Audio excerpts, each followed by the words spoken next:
సమస్యతో బాధపడుతున్నారా? ఇప్పుడు లేజర్ చికిత్సతో ట్రీట్మెంట్ రేంజ్ హాస్పిటల్స్ లో శాశ్వత పరిష్కారం. ఇప్పుడే సంప్రదించండి. నమస్తే, వెల్కమ్ టు సుమన్ టీవీ. నేను మీ సాయి. ఆంధ్రప్రదేశ్లో కూటమి ప్రభుత్వం ఏర్పడి 10 నెలలు దాటింది. ఈ సందర్భంగా 10 నెలల పాలన ఎలా కొనసాగింది, ఎలా కొనసాగుతుంది, ఏ విధంగా ముందుకు వెళ్ళేటువంటి అవకాశం ఉంది, దీనికి సంబంధించి మనం చర్చిద్దాం. మనతో పాటు పొలిటికల్ అనలిస్ట్ చందు శ్రీనివాస్ గారు ఉన్నారు. సార్ నమస్తే. నమస్కారం అండి. సో 10 నెలల పాలన కూటమి ప్రభుత్వం వచ్చినటువంటి తర్వాత 3 పార్టీలు కలిసి పాలన కొనసాగిస్తున్నటువంటి సందర్భంలో ఆంధ్రప్రదేశ్లో ఏ విధంగా కొనసాగుతుంది?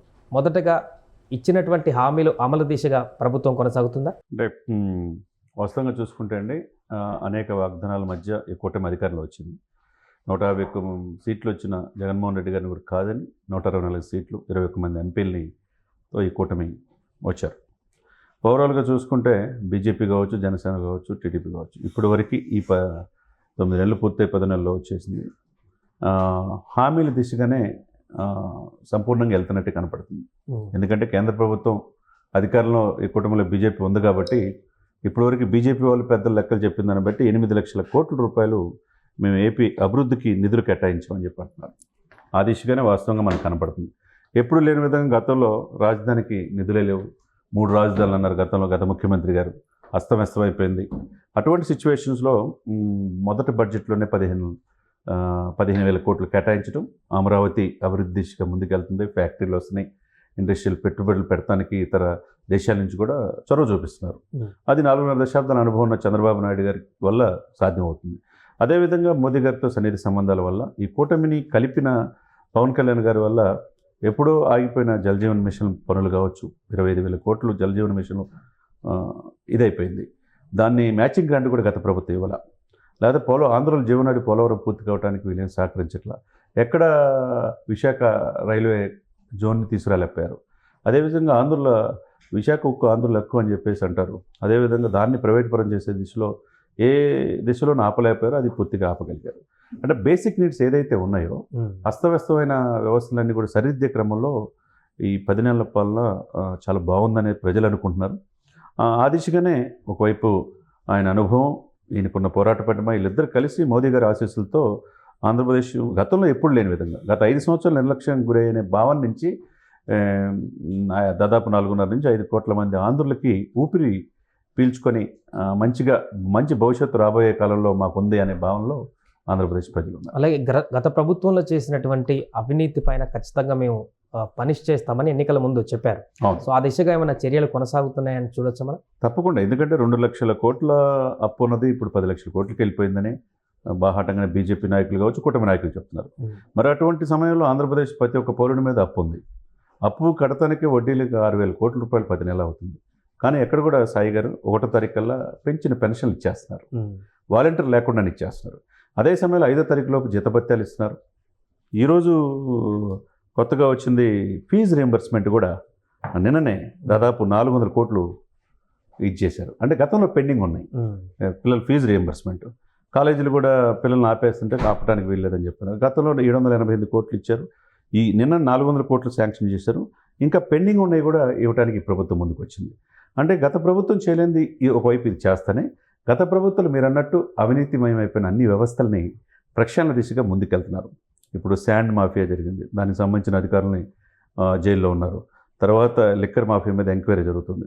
లేకపోతే అతి ముఖ్యమైనది ఏ పంచభూతాలు వదలనట్టుగా చివరికి మనం చూస్తే అటవీ భూములు కూడా వదిలిపెట్టల. కడపలో సజ్జల రామకృష్ణారెడ్డి గారి మీద ఆరోపణలు ఉన్నాయి, అది విచారణ జరుగుతుంది. పెద్దిరెడ్డి గారి మీద మనం చూసాం, మదనపల్లిలో, చిత్తూరులో కూడా అటవీ భూములు ఆక్రమించారని విచారణ జరుగుతుంది. ఇకపోతే ఇక్కడ విజయసాయిరెడ్డి గారి మీద విశాఖపట్నంలో కూడా బీచ్కి వెళ్ళే దానిలో భూములు ఆక్రమించారని. సరే, ఆ ప్రాంతం ఈ ప్రాంతం అని లేకుండా ఉత్తరాంధ్ర లేదు, రాయలసీమ లేదు, కోస్తా లేదు, అన్ని ప్రాంతాల్లో కూడా ప్రభుత్వ భూముల్ని వీళ్ళు తనఖా పెట్టడమే కాకుండా వాళ్ళ ఇష్టం వచ్చినట్టు రిజిస్టర్ చేయించుకోవడం జరిగింది. దాని మీద విచారణ జరుగుతుంది. అది వెల్ అండ్ గుడ్, బాగానే జరుగుతూ ఉన్నది. కాకపోతే ఇక ప్రధానమైనది ఏంటంటే పేదవాళ్ళ బియ్యం కాకినాడ పోర్టు కేంద్రంగా 60,000 మెట్రిక్ టన్నులు ఇప్పుడు వరకు స్వాధీనం చేసుకుంటే ఇంకా చర్యలు తీసుకోలేదు. పెద్ద తలకాయలు బయటే ఉన్నారనేది. అది పెద్ద తలకాయ అంటే ఇక్కడ ద్వారంపూడి చంద్రశేఖర్ రెడ్డి వాళ్ళు ఎందుకు వాళ్ళ మీద ఇంకా పనిష్ కాలేదనేది అదొకటి వస్తుంది. దాన్ని కూడా గౌరవనీయులైన ముఖ్యమంత్రి కావచ్చు, ఉప ముఖ్యమంత్రి గారు కావచ్చు చర్యలు తీసుకుంటే ప్రజలకి నమ్మకం కలదు. ఇకపోతే రెడ్ శాండిల్స్ గతంలో ఎప్పుడు లేని విధంగా ఉక్కు బాధం మోపారు. నేపాల్లో పట్టుబడిన రెడ్ శాండల్లో పెద్దిరెడ్డి గారు హస్తం ఉందన్నారు. అది కూడా ఆలోచించి దాన్ని కేసు ఫైల్ చేయాల్సిన అవసరం ఉన్నది. మరి సోషల్ మీడియాలో ఇష్టం వచ్చినట్టు మాట్లాడే వాళ్ళందరికీ కూడా మనం చూస్తూ ఉన్నాం. పోసాని గారి నుంచి వీళ్ళ ఒక్కొక్కల పరిస్థితి ఏంటనేది.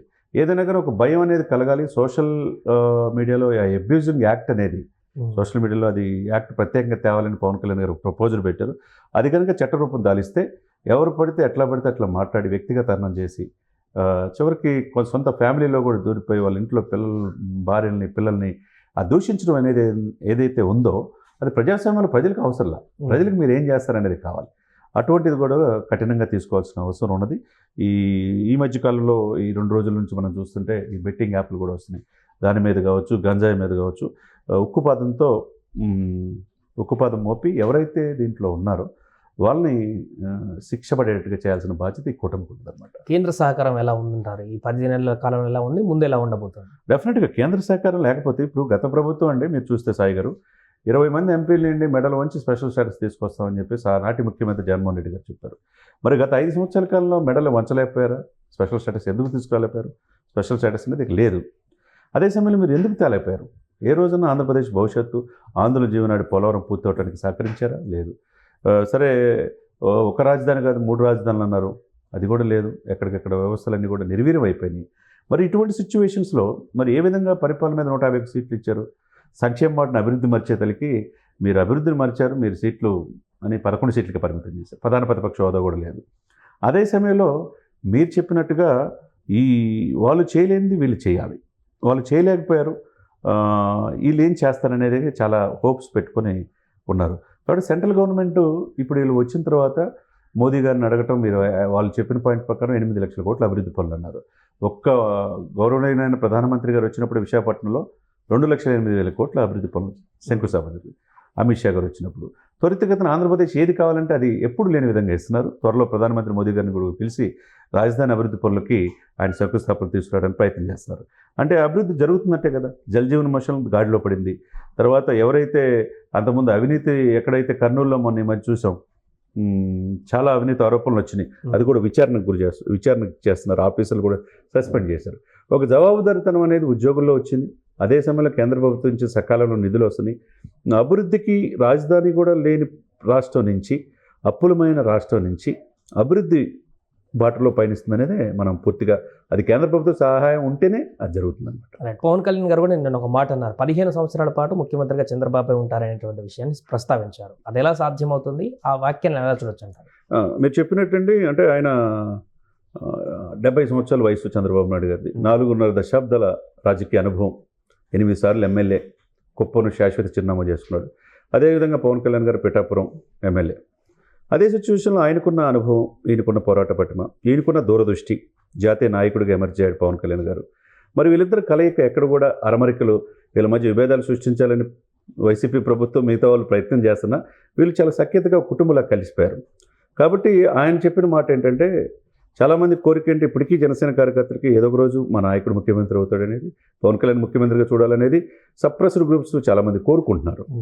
ఆ దిశగా ముందుకెళ్తున్నారు. యాశించే స్థితిని శాసించే స్థాయికి రమ్మన్నాడు. ఆ విధంగానే ఈ కూటమిని మంచి మెజార్టీతో గెలిపించారు. మరి అదే సమయంలో మీరన్నట్టుగా సాక్షాత్తు పవన్ కళ్యాణ్ గారే 15 సంవత్సరాలు ఆయన ముఖ్యమంత్రిగా ఉండాలంటే 15 సంవత్సరాలు ముఖ్యమంత్రిగా ఉండటానికి ఉండాలి అని ఆకాంక్షించారు. కానీ ఆయనే ఉండాలంటే ఇప్పుడు ఆయన వయసు అప్పుడు సహకరించకపోవచ్చు, ఎవరికి చంద్రబాబు నాయుడు గారికి కావచ్చు. ఏదైనా కానీ ఆయన్ని అట్లాంటి మేము అంత దృఢంగా ఉన్నాననే భావన ఇంకా రాబోయే 15 సంవత్సరాలు ప్రతిపక్షాలకు అవకాశం లేదు, మేమే కలిసి ఉంటామనేది అని కూడా చెప్పొచ్చు కదా. కాబట్టి దీనికి క్లియర్ కట్గా వాళ్ళ మధ్య ఎటువంటి మాకు ఈ పదవి కావాలనేది కంటే అభివృద్ధికి ఆంధ్రప్రదేశ్ని 10వ స్థానానికి తీసుకెళ్ళాలి. ఇప్పుడు గ్రామీణాభివృద్ధిలో గత ప్రభుత్వ యొక్క నిర్వాహకం వల్ల 23వ ప్లేస్లో ఉంది 29 రాష్ట్రాల్లో. ఇప్పుడు 3వ ప్లేస్కి వచ్చింది. ఎప్పుడు లేని విధంగా పంచాయతీలకి నిధులు వస్తున్నాయి, గ్రామాలు రోడ్లు ఉన్నాయి, అవస్థాపన సౌకర్యాలు మెరుగైనాయి, ప్రతి ఇంటికి మంచినీరు వస్తుంది. ఆ దిశగా వెళ్ళే క్రమంలో ఆ 15 సంవత్సరాలు అనేది మాట వరుసకి, అంటే ఆయన మేమంతా కలిసి ఉన్నామనే భావనతో ఈ కూటమి 15 సంవత్సరాల దాకా ఇంకొకరికి అవకాశం లేదు ఆంధ్రప్రదేశ్లో. ప్రధాన ప్రతిపక్షమే, అధికార పక్షమైనా ప్రతిపక్షమైన మేమే ఉన్నాం, హోదా కూడా లేదని చెప్పి clear cut indication Jaganmohan Reddy గారికి ఇచ్చినట్టుగా ఆయన చెప్పిన మాటలను బట్టి అర్థమవుతుంది అనమాట. రైట్. అది మొత్తానికి 10 నెలల ఆంధ్రప్రదేశ్ పాలన ప్రస్తుతానికైతే దిగ్విజయంగా కొనసాగుతుంది. అదేవిధంగా కేంద్ర ప్రభుత్వ సహకారంతో అన్ని పనులను చేస్తూ ముందుకు వెళ్ళినట్టు కూడా చంద్ర శ్రీనివాస్ గారు చెప్తున్నారు. సుమన్ టీవీలో మీ పర్సనల్ అండ్ బిజినెస్ ప్రమోషన్స్ కోసం కింది నెంబర్కి కాంటాక్ట్ చేయండి.